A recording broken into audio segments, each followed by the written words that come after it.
আমাদের মসজিদের ইমাম প্রতি বছর আশুরা মহরম প্রসঙ্গে বয়ান করতে গিয়ে বলেন, আল্লাহ তাআলা আসমান, জমিন, চাঁদ, সূর্য সমস্ত কুল কায়নাত মহরমের 10 তারিখে সৃষ্টি করেছেন। আদম হাওয়াকে আরাফাতের ময়দানে একত্রিত করেন এই দিনে। ইব্রাহিম নবীকে নমরুদের আগুন থেকে মুক্তি দেন এই দিনে। মুসা নবীকে ফিরআউনের কবল থেকে মুক্তি দেন এই দিনে। এই দিন সম্পর্কে এরকম আরও অনেক আলোচনা করা হয়ে থাকে। আমার জানতে চাওয়া হলো এই আলোচনা সহি কিনা। তিনি আরও আলোচনা করেন যে জান্নাতে আদম হাওয়াকে শয়তান নিষিদ্ধ ফল খাওয়ানোর কারণে তাদের শরীর থেকে জান্নাতি পোশাক পরে যায়। তখন হজরত জিবরাইল হাওয়াকে গাছের 5টি পাতা বা আদমকে 3টি পাতা দেন। সেই থেকে কাফনের কাপড় মহিলাদের জন্য 5 টুকরা আর পুরুষদের জন্য 3 টুকরা। আমার প্রশ্ন, কাফনের কাপড়ের বিধান কি এর সাথে এভাবে সম্পর্কিত? ধন্যবাদ আপনাকে। আপনি খুবই গুরুত্বপূর্ণ একটি প্রশ্ন করেছেন। এটা আমাদের সমাজে ব্যাপক প্রচলিত একটি বিষয়। সেটা হচ্ছে এই যে আশুরার দিনে এই এই এই যা উল্লেখ করেছে আপনি আরও বেশি, সর্বমোট 31টা বা 37টা পয়েন্ট উল্লেখ করে থাকেন যে এগুলো ঘটেছে। এর মধ্যে আশুরার একটি ঘটনা শুধুমাত্র সহিহ রিওয়ায়াত দ্বারা সাব্যস্ত হয়েছে। সেটা হচ্ছে মূসা আলাইহিস সালাম মিশর থেকে লোহিত সাগর পার হয়ে মূসা আলাইহিস সালাম জর্দানে এসে উপস্থিত হয়েছেন। এটাই শুধু সহিহ রিওয়ায়াত দ্বারা সাব্যস্ত হয়েছে। বাকি যা বলা হয় তাকে বর্ণনা করা যায় সবগুলো বেশিরভাগই বানাওয়াট, মিথ্যা অথবা ইসরায়েলি রিওয়ায়াত থেকে পাওয়া গিয়েছে। ইসরায়েলি রিওয়ায়াত থেকে পাওয়া গেলেও আমরা হয়তো অনেক সময় বর্ণনা করতে পারতাম, কিন্তু এগুলো এমন যে এগুলো পারস্পরিক সাংঘর্ষিক।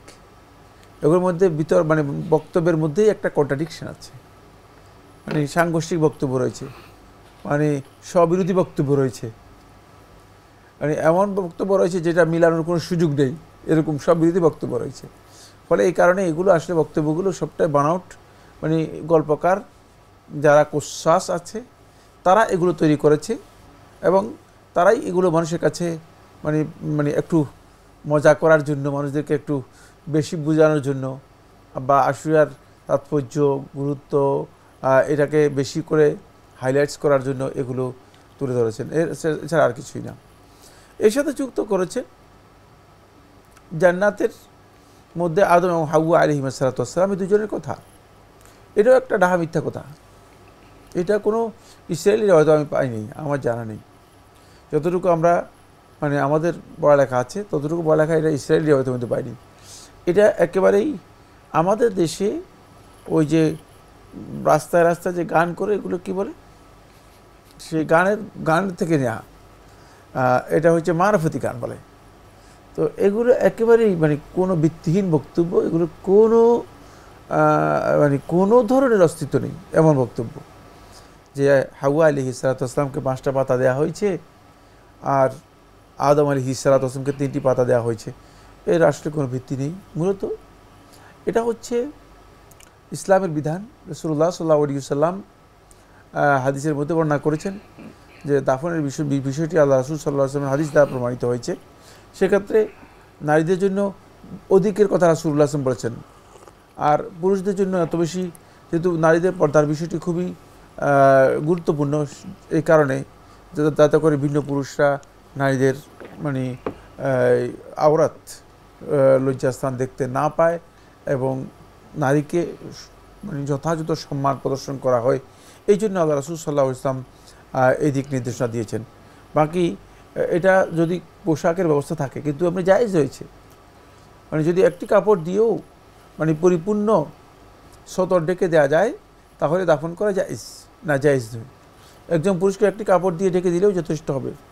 আপনি কি জানেন, আশ্চর্য হবেন, আল্লাহ রাসূল সাল্লাল্লাহু আলাইহি ওয়াসাল্লামের সবচেয়ে কাছের সাহাবী মুসআব ইবনে উমাইর রাদিয়াল্লাহু তাআলা আনহু উহুদের যুদ্ধে শাহাদাত বরণ করেছেন, একটা কাপড় ছিল, তাও ছোট, মাথা থাকলে পা উলঙ্গ, পা থাকলে মাথা খুলে যায়। রাসূলুল্লাহ সাল্লাল্লাহু আলাইহি ওয়াসাল্লাম মানে একটি অংশ ঢেকে দিয়ে, মাথার অংশ ঢেকে দিয়ে, বাকি অংশটুকু আল্লাহ রাসূল সাল্লাল্লাহু আলাইহি ওয়াসাল্লাম কিছু ঘাস দিয়ে রাসূলুল্লাহ সাল্লাল্লাহু আলাইহি ওয়াসাল্লাম ঢেকে দিয়েছিলেন।